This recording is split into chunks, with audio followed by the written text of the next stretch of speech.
All right, we're live. Woo! Everybody's live.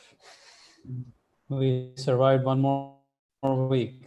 Yeah, somehow. So I got to say, I don't know, man. We'll see what happens, but it sure looks like all the experts are backpedaling right now. Oh, on the coronavirus thing? Yeah, it looks like we should have never done any kind of lockdown or anything, because the economic damage is going to be worse than the because it's like 1/10 of what they projected. So, Yeah, I mean, some of the areas that have been harder hit, like New York City and Los Angeles, I mean, I could see them kind of locking down for a while, but it doesn't make a difference though. That's what the statistics show now, is that lockdown makes no difference, because actually in places like New York, which locked down first and hardest, the cases are actually higher, so there's more. oh, interesting. And there's a lot of states that have never locked down, and their cases are low. So I think the whole thing is actually a hoax. I don't think there's a real, yeah. That'll make you popular. So here in Utah, I really at this point don't believe there's coronavirus. I don't believe it's true at all at this point. Yeah, well, whatever you think, here in Utah, the number of reported cases is exceptionally low. And there were a whole bunch of morons out there going, we need a mandatory lockdown. I'm on a call. And like Salt Lake County, they actually were citing people with misdemeanors and stuff, like Class A misdemeanors, for going out and finding them a whole bunch of money. And I'm just going, yeah, that's going to fly. I'd love to see those court cases. But But probably coming soon, but anyway. Anyway. But yeah, so I mean, here in Utah County, I think they've confirmed 100, maybe. We've had like 14 people hospitalized. Yeah. So anyway, yeah, most of the shutdown is, I think, has been mostly unnecessary. I mean, I could be wrong, and there's no what if button, right? So there's no way to know. But yeah, here I think it would have been manageable even if we'd all been out just going to school and stuff. So actually, there is a what if button. There's all the places that have no lockdown and quarantine, all the countries and all the states, and there's no difference in infection or death rates. In fact, the places that have the highest level of lockdown have also the highest level of infection and death rates. So that's why I said I don't believe this thing at all. I believe the whole coronavirus is bullshit.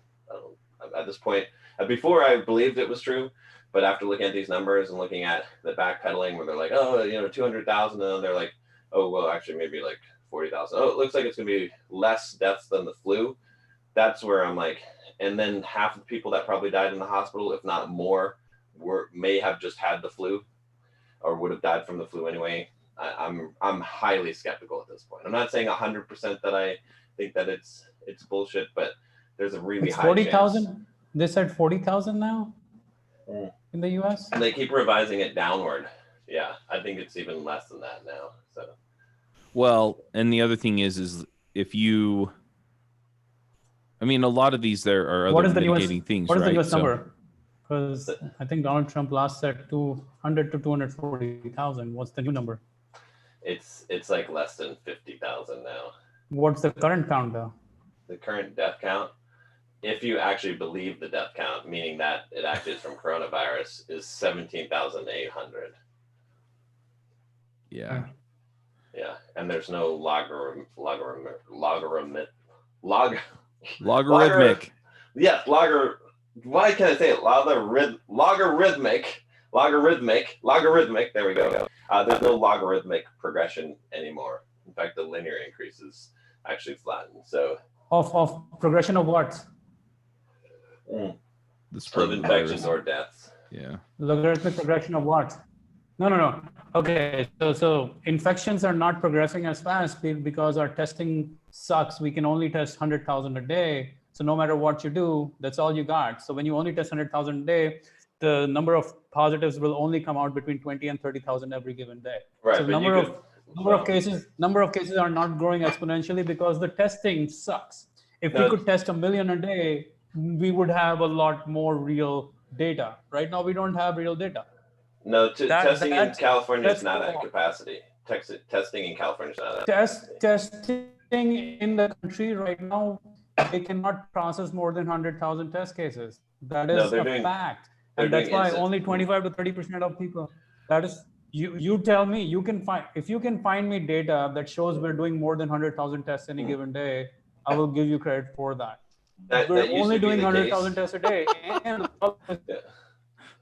that I'm is the tired of case. talking That about is the this, case I'll as of tell you. now. All right. It used to be the case. I'm just telling you it's not now. Yeah, California's not at we- capacity. It is the case. I mean, it is the case right now because nothing has changed.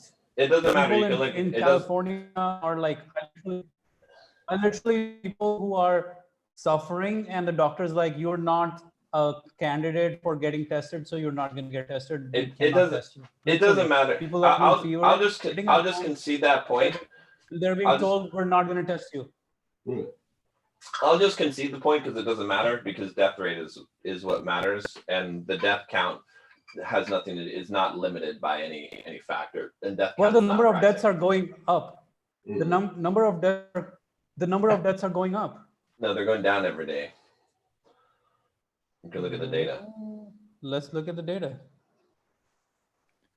Ah, the data. Good old data. Did I mention I'm tired of talking about this? Yeah. All right. Let's Yeah, do it. let's- Bob. All I Let's do really it. want to know is I'm tired of when it are too. people going to go back to work Yeah. and when are things going to go back to normal? The And rest when of are it, we- and when are we going to get our money? Did you get your 10 grand, Chuck? Did you put in for your 10 grand? well, I have like 80 kids, so No, for the 10 grand grant, EIDL loan. I didn't. All I saw was the payment So, protection one of plan. my he got Yeah, you should approved put in for for both of PPP for Well, 85K for PPP. I only Who- have 2 people that work for me in the U.S. Mhm. and they're both contractors. Yes, but you're on your payroll, therefore you'll get, Oh, that's true. yeah. And you can apply for the EIDL loan if it's not too late. Okay. Just I'll make have sure to you go. Yeah, go to SBA today and make sure. It might be too late. I'm not sure, but I don't know if they're gonna even give us any money anyway because it's crazy. So Yeah. Yeah, I should just go apply. I got both of my rents from my commercial tenants though. One of them tried to pull some crap on me like yesterday or the day before, and he was like, yeah, the coronavirus thing's hitting me pretty hard. I don't know if I'm gonna be able to pay. And I replied back to him and I'm like, dude, it's hitting me very hard too. Like everyone is like in this situation, but you know, the lease is gonna be like you're gonna have to Zoom pay it keeps, sometime. Zoom keeps, So Zoom keeps crashing here. with Zoom is Yeah, Zoom your is internet spyware. connection you keep, but yeah, it's spring break here, so anyway, yeah, I should go apply for those. yeah, definitely. You should do Do you that. just go into the bank and apply, or No. Have you been in a coma? he's been COVIDized. I have been working on a whole bunch of other stuff. right. And I'm just, All right, I'll give you the quick rundown. Just go to sba.gov and then there you'll see there's 2 things you want to do. Or options. So sba.gov and then click the coronavirus click here thing. Okay, and then there's yeah, a coronavirus funding options. And then you click there, and then it's got all 3 of the options: Paycheck Protection Program, EIDL loan advance, SBA Express Bridge loans. Ignore that one, and SBA debt relief. Ignore that one. So you want is to apply for the PPP and the EIDL loan advance. The EIDL loan advance, you can just click there and apply right there on the SBA website, and it takes you 5 minutes, and it's worth doing. The So Paycheck PPP Protection, yeah. Yeah, tell about that. Okay, What have you so done so far? What have you that- gotten? So that one you have to apply with a bank that's an SBA approved lender. So like I applied with some, I forgot what it was, like California something bank. I just basically found all the ones in my area, and then I just send an email and a voicemail to every single one of them, and one of them got back to me, and I sent in the application. And that one So will you give can't you apply it online No, on SBA site? no, that one's not on it's not through SBA directly. It's has to be through a bank. So with the Paycheck Protection Program, basically what they'll do is you will send in your proof of your payroll. So it has to be like, your actual payroll. And then they'll give you 2.5 times your average monthly payroll cost, right? So in my case, right, I've got an S Corp and I've got whatever my payroll is on my S Corp, I'll get 2.5 times that amount as a loan with a half. Actually, they raise it now to a 1% interest rate, Right. but it doesn't start accumulating until 6 months. But here's the kicker: it's forgivable, 100% forgivable. You just have to request loan forgiveness as long as you spend the money from the loan basically on payroll and payroll-related things. So if you were 1099 and you're not really payrolling yourself, what do you do? So if you're 1099, supposedly this is supposed to work. The payroll protection program is supposed to work for independent contractors too. I saw something about that. That might not be the case. But in that case, you'd be a single proprietor. So it says here, who can apply? It says sole proprietors, independent contractors, and self-employed persons. So that means as a 1099, you could technically apply for the Paycheck Protection Program, and it would be your paycheck that you'd be, as well as you could apply for that EIDL loan. So you could get both of those. So when you're not really drawing a paycheck, I mean, you're basically operating it as that was the case in 2018, let's say, then how, like, what are they basing this on? Are they basing it on 2019 tax documents? What kind of documents are they requesting to figure out what they're going to pay you? Oh, you know what? Shit. I put the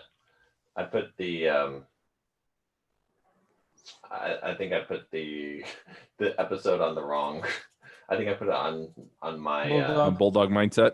Yeah, is it showing up on there? Because I know there's a lot of people in the chat. So oh, too late. It's all good. Should I move it? I can kill it and then re-add it.